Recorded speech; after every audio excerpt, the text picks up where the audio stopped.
Welcome, Jet fans, to another episode of the Jets Life podcast. As we are on Friday, October 18th, the Jets sit at 2-4, and it's been quite the crazy week for them. Obviously, we all already know about last week's news of Robert Saleh getting fired. Well, the Jets make a huge addition to this roster this week with the addition of Davante Adams.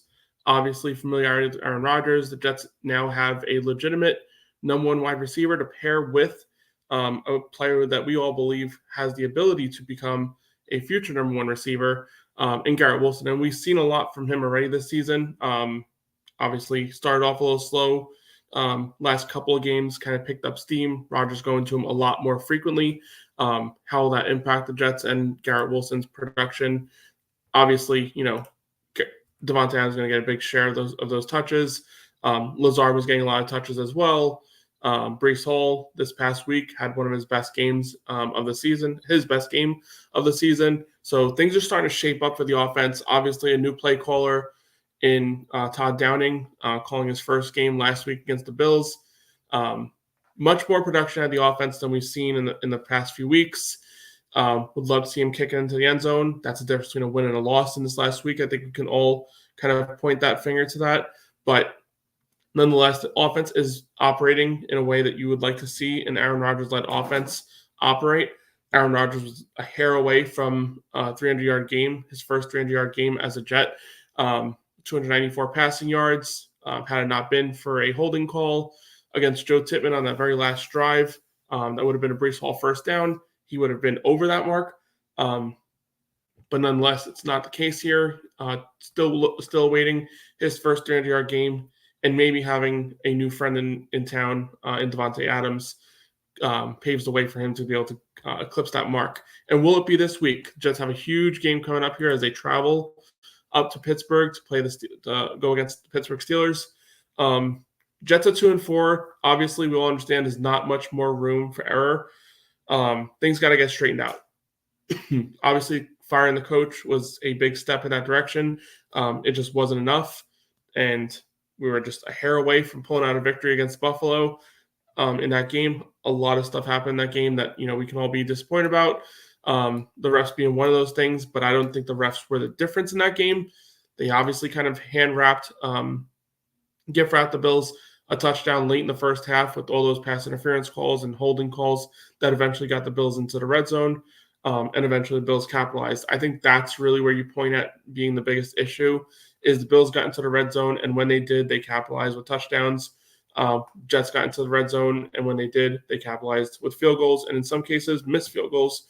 Was a big storyline here too. Greg Zuerlein missing 2 field goals, including one following a huge Breece Hall run that eventually led to a holding call at the goal line that pushed the Jets back. All these factors it was almost like a sequence of events that led to the worst case scenario, a Jets loss, and now a 2-4 record.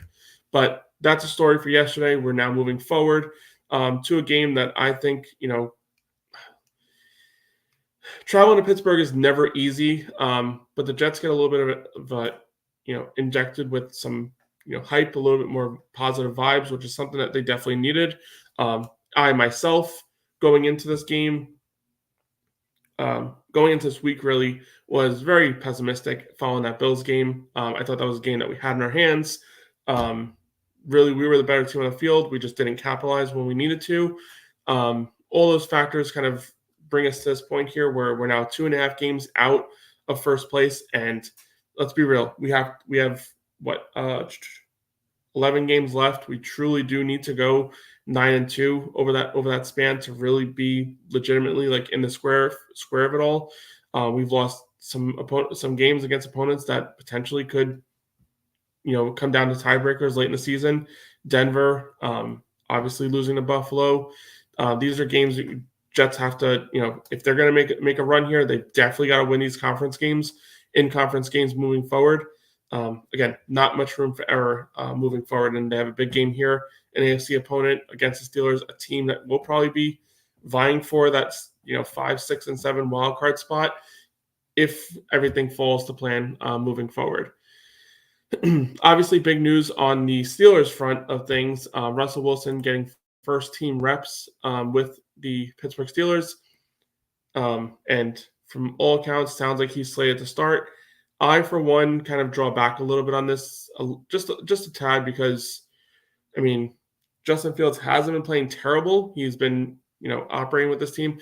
The Steelers are a team that kind of, going into the season, you look at them at face value and you say, that's not really a playoff caliber team. So they are kind of like exceeding their expectations, in my opinion, a little bit here with how they're playing.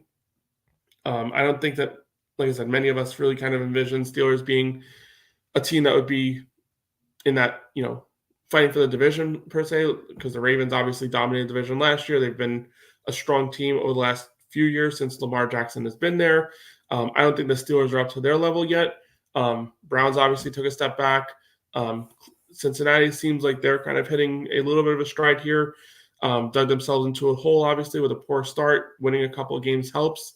So there's going to be constant battle back and forth between the teams in that division. So it doesn't really make sense here when you're the Steelers and you're winning games. Obviously, they're not, losing a couple of games here. They're 4-2.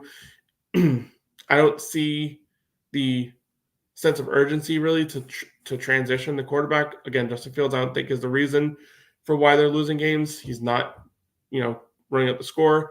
But we all know what Russell Wilson has been the last couple of years. Does going into that black and yellow change everything around? Possibly. But I think this little rumor here, it might be, and this might just be me overthinking things. I think it might just be a little bit of a kind of gamesmanship a little bit, trying to kind of get the Jets game planning for multiple quarterbacks. And then Justin Fields ends up getting the start anyway. Honestly, I mean, it could definitely just be me overthinking this thing, but Tomlin is a great coach, sees an opportunity to kind of gain a little bit of an advantage. Why not just kind of throw that little curveball out there to a new coaching staff, coaching in their second game, giving them that little extra time to try and game plan for Russell Wilson versus Justin Fields and see how it goes. But again, I honestly think that that's kind of a silly situation. Could I just be overthinking it? Again, that's most likely what's going on here. I mean, the Steelers did kind of announce him as taking first team reps, so we'll see how it goes, how it progresses.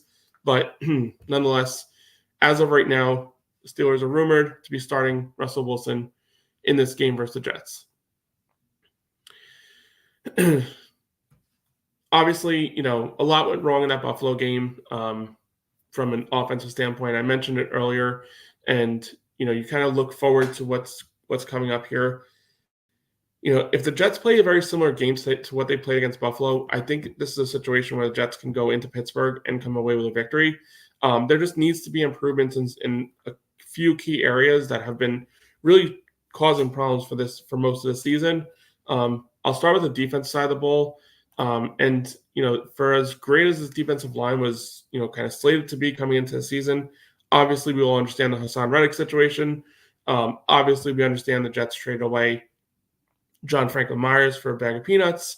Obviously we understand, losses to the interior defensive line, and kind of not really kind of fulfilling those roles with, marquee players. They did go out there and get Javon Kinlaw, who has not been, let's be real. I mean, he wasn't great with the Steelers. He was a good player, not a great player. And here he's just, I mean, it hasn't been an improvement to the interior defensive line. I think that's what the Jets were hoping for. Someone familiar with the defensive scheme who come in a new place, without those high expectations of being a high draft pick. And maybe that turns into, less stress, less pressure, go out and do your job and see how it goes. It just hasn't been positive for this defensive line as a whole, especially against the run. And I mean, obviously they're not rushing the passer either. Josh Allen had all kinds of time throughout the entire game to do basically whatever he wanted with the football, and the Jets had nothing that they can do to stop it, really. Somehow they would end up giving up only 23 points in this game. Just, obviously his defense has a lot of talent, and that talent is going to show its face at points in time. And it was enough to just keep the score within reach for an offense that kind of started off hot, middle of the game, not so much, and then kind of stagnant throughout the end of the game. It took an Aaron Rodgers Hail Mary to keep this as a close game. But nonetheless, the defense makes plays when it needs to in these critical times. And I think that's going to be something that we look at here. But you just cannot give a team like Pittsburgh, who, if you allow them to run the football, they will run it down your throat the entire game. They have no problem with that. That's Pittsburgh's mentality. That's their DNA. They're going to beat you however they can. Obviously, Najee Harris not being slated to play. I think he's on the injury report from last I checked. That's obviously an impact, but it hasn't mattered in the first few games who the starting running back is. Offensive lines are just paving way for plenty of running lanes for whoever the running back is. Doesn't matter who you are. If there's running lanes and you're an NFL player, you're going to hit those running lanes and you're going to get yards. That's just the way it is. So this defense, that's an area they need to just kind of hone in on. If you can stop the run, this pass defense is strong enough to where you're not going to lose games because of your pass defense. The Jets will lose games if this defensive line does not turn this thing around with stopping the run. Ulbrich says it's something he's looking at. He's going to, really go into the details and figure out what's going on here. And this defense has kind of poached accountability, being a driving force here.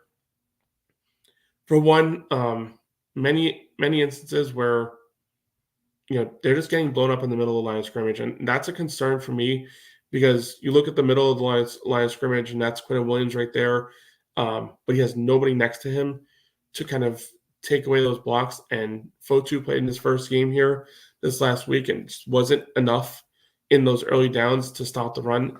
It's a concern, when you're getting beat up on the line of scrimmage and the first player to come up and tackle the running back is Ashton Davis, who, good in run support, but should not be in a lot of these situations the first guy at the running back, first guy with even a shot to touch the running back.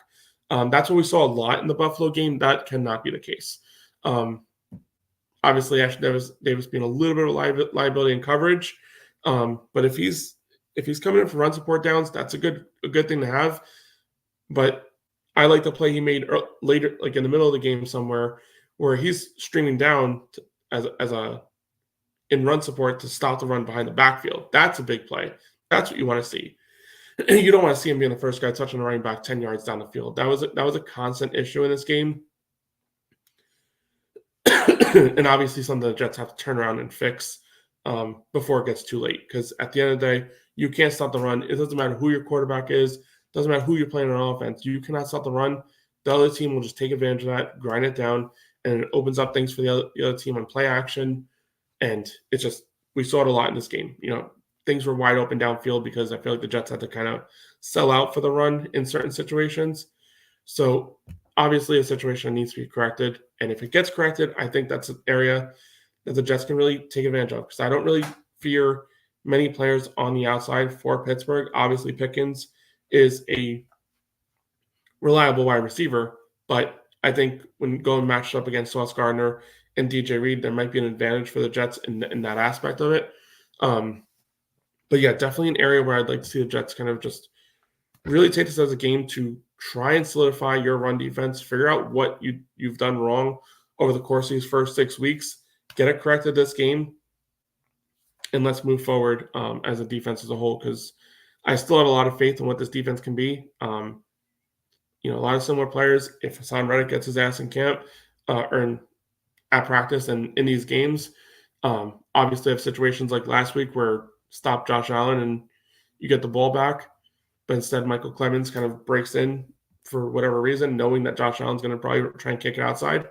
Hassan Reddick in that type of situation, I don't believe will allow for Josh Allen to get around him.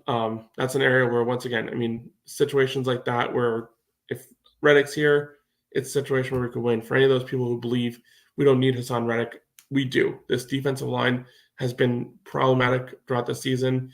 Clemens, I think, better fit for the interior if the Jets can kick him inside. Maybe that strengthens the Jets from a run defense on the inside, but as being that edge setter and maintaining that edge, he's just not shown that enough in these games to cement himself as a starting defensive end. Rotational player, fine. Starting defensive end, not something I favor. Moving over to the offensive side of the ball, I mentioned earlier, capitalized in the red zone. This is a completely different game against the Buffalo. You're talking about a team that could, if you capitalize on two of those instances, it's a 30-point game for the Jets offense. But instead, we score 20 points because we just can't punch it in. Another area that, I mean, obviously, the big area being they were moving the ball. They were moving the ball very well in between the 20s. It's just when they got to the 20 and inside the 20, it was, obviously first-time play caller with the Jets. I mean, he's called plays in the past. But first time with the Jets, still got to get acclimated to the players and what they can do best, whatever, so on and so forth. So, I mean, I do understand, maybe just not having those right red zone plays dialed up in those key situations. But this week 2, I want to see a lot more of those instances capitalize into touchdowns, and I think that will be the case. Obviously, you bring in Davante Adams for that particular reason. Knows Aaron Rodgers very well. Garrett Wilson, obviously, a couple of touchdowns over the last couple of weeks. He's gotten acclimated with Rodgers, and obviously Lazard has been, catching touchdowns all season long. So there's targets now inside the red area for the Jets, just whether or not they can actually kind of, implement the right play calls in these situations to capitalize on those touchdowns. But I think that this is a situation where the Jets can come away with a victory. It just really has to be something that, for everything they've done wrong this year, has to be corrected. And it has to be corrected not just for this game, but all games moving forward. As far as a prediction for this game, obviously I'm in favor of what the Jets have here right now. Earlier in the week, I just had no faith in what this team was going to be able to do this week. I just felt like every opportunity that they had in this last game fell apart. Opportunities in the red zone weren't capitalized, missed field goals. I still have concerns with the Jets' run defense being the biggest issue I have here as far as what side of the coin to go on here. But I think you look talent-wise still. I mean, the Jets are a very, very talented team. I mean, it's kind of befuddling the fact that they are 2-4. I think it does, at the end of the day, come down to coaching. But I think we're reaching a point here where we need to stop just like pointing the finger at coaching. And sometimes these players need to make plays. And last week specifically, I mean, a lot of instances where you can dial up to coaching, whatever. I mean, at the end of the day, coaches are making the calls, but the players are the ones that need to capitalize. Couple of instances that I point out: Breece Hall, very first drive of the game, third down. Aaron Rodgers throws a pass. Was it a little bit outside? Maybe, but it wasn't far enough outside where he wouldn't be able to make a catch. I'd like to see Breece Hall make that catch, get the first down, keep the drive going. Sticking with Breece Hall, he had a huge run that led us into inside the 10-yard line. One-on-one against Taylor Rapp. I'd love to see Breece Hall kind of work to cut it inside and see if he can beat Rapp. Instead, he cuts it outside. The Jets have, first and goal inside the 10, inside the 5, wherever it was exactly. And eventually, they don't score a touchdown. Garrett Wilson, he had an outstanding first half, kind of disappeared in the second half. A lot of that has to do with scheme. I think Buffalo was saying, this guy's going nuts. We cannot allow him to beat us. Let's, put a couple of guys on him. And in a lot of cases, when the ball was thrown to him, there was 2 or 3 guys within the vicinity. So I don't really necessarily blame him for that. But with that being said, there was a situation in the red zone, ball was thrown to him, 3 guys converged. It was in his hands. Easier said than done. This is coming from somebody sitting in a chair in his bedroom versus a guy playing on Sundays and Mondays.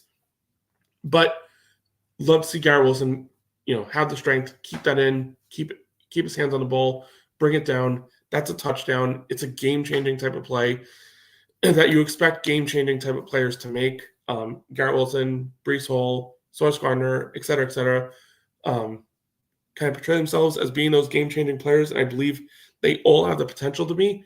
But at some point, you got to make those game-changing plays, and that would have been a situation where it would be the case. Got to give Garrett Wilson props on the first touchdown. Outstanding work, keeping his feet in bounds, getting his leg in. Great work there on that.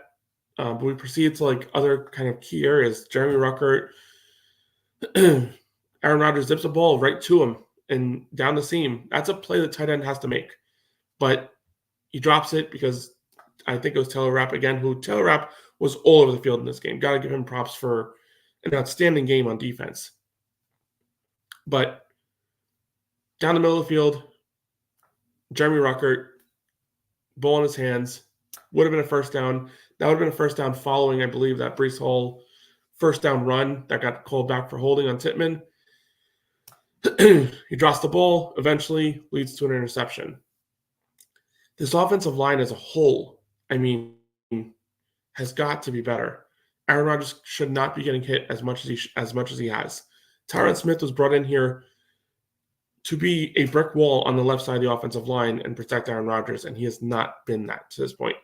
5 sacks allowed through the first 6 games is unacceptable for a starting left tackle, albeit a guy who's brought in here to be, that staple offensive tackle on the left-hand side.